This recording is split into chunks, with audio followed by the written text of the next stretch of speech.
এটা একটা single jersey auto stripe machine. এখানে হলো বিভিন্ন কালারের আমরা স্ট্রাইপ ডিজাইন করতে পারি। এই যে এগুলাকে বলতেছি আমরা স্ট্রাইপ। ফেব্রিকের মধ্যে যখন দেখব, এই যে এগুলাকে বলা হয় হলো স্ট্রাইপ।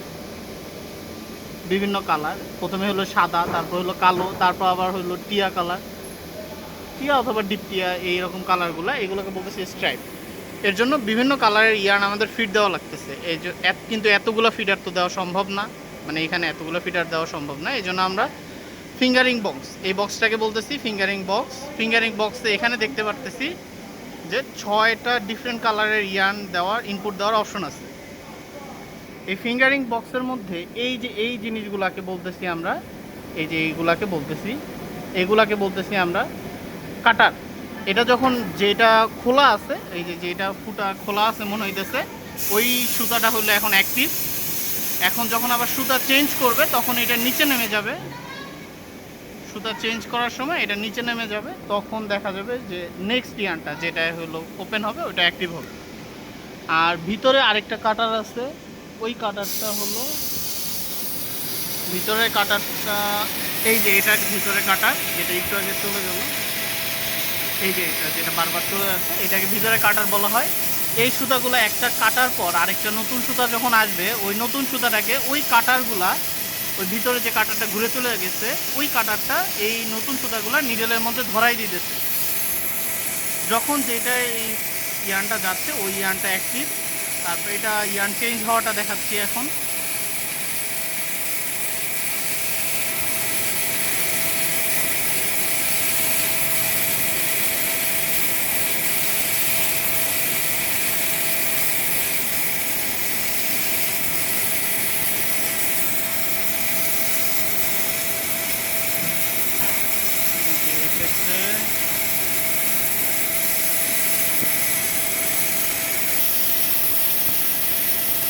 এই যে এইখানে দেখা গেল মাত্র এইটা থেকে ওইটার মধ্যে শিফট হয়ে গেল। এই জিনিসটাই হলো কাটারের মাধ্যমে, এই যে এখন শিফটিংটা দেখানো হলো কীভাবে শিফটিং হচ্ছে। এটা ইয়ার্ন কেটে দিচ্ছে, আর এটা হলো ইয়ার্নটা নতুন ইয়ার্ন ধরাই দিতেছে। নেক্সটটা এই যে এটা ইয়ার্ন কেটে দিচ্ছে, নেক্সটটা ইয়ার্ন ধরে গেছে এরকম। এই যে একটা কাটা কেটে দিচ্ছে, আরেকটা ধরে দিচ্ছে, ফলে এভাবে স্ট্রাইপ তৈরি হচ্ছে। স্ট্রাইপের মধ্যে দেখা যাচ্ছে যে এক সাইড থেকে আরেক সাইডটা মিলতেছে না। ওইটা হলো স্পাইরালিটির কারণে এই এক সাইডের সাথে আরেক সাইডের জয়েন্টটা মিলতেছে না দেখা যাচ্ছে। আর এখানে সবসময় নেগেটিভ ফিডার ইউজ করতে হবে। এই ফিডারগুলোকে বলতেছি আমরা নেগেটিভ ফিডার। এটার মধ্যে কোনো প্যাচ দেওয়া থাকবে না। পজিটিভ ফিডারে নর্মালি সুতা আগে থেকে পেঁচানো থাকে, নেগেটিভ ফিডারে সুতা কোনো প্যাচ দেওয়া থাকে না, জাস্ট উপরে এক প্যাচ মোড়ানো থাকে। নেগেটিভ ফিডার ইউজ করা হইতেছে এই কারণে, কারণ যদি আমরা পজিটিভ ফিডার ইউজ করতাম সেক্ষেত্রে হলো অনেকটা প্যাচ দেওয়া থাকতো, এখানে যদি পেঁচানো থাকতো একটা, যেহেতু অনেকগুলো কালারের ইয়ার্ন আমরা ইউজ করতেছি, সেক্ষেত্রে একটা পেঁচানো থাকলে অপরটা যেটা আমার দরকার নাই ওই ইয়ার্নটা হলো মানে ওইটার প্যাচটা খুলে যেত। এই জন্য এখানে আমরা পজিটিভ ফিডার ইউজ করতে পারি না, পজিটিভ ফিডারে আগে থেকে পেঁচানো থাকে। এটার জন্য এখানে কিছু ফল্ট তৈরি হইতেছে, যেমন আমার ইয়ার্নটা ডিরেক্ট প্যাকেজ থেকে টেনে নিতেছে, এর ফলে স্টিচ লেন্থ ভ্যারিয়েশন হইতে পারে। পজিটিভ ফিডার সেক্ষেত্রে ভালো, স্টিচ লেন্থ, টেনশন এগুলা পারফেক্ট থাকে পজিটিভ ফিডারের ক্ষেত্রে, এটাই।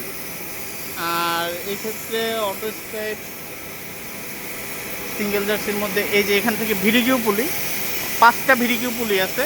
এই যে ভিডিকিউ পুলির সংখ্যা হলো 5টা দেখা যাচ্ছে। 4টা ভিডিকিউ পুলি দিয়ে 4টা ডিফারেন্ট স্টিচ লেন্থ কন্ট্রোল করা যায় এখানে। আর আরেকটা নর্মালি ভিডিকিউ পুলি থাকে যেটা দিয়ে আমরা কন্ট্রোল করতেছি লাইটরা ফিটিংটা, বাট এখানে আপাতত লাইটরা কোনো ফিটিং দেওয়া হচ্ছে না। এই যে এটা হলো লাইটরা ফিটিং দেওয়া হচ্ছে না।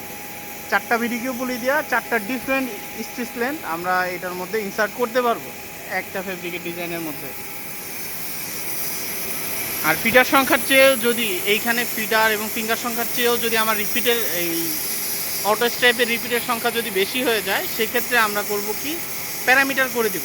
প্যারামিটারটা আমরা নেক্সটে বুঝব।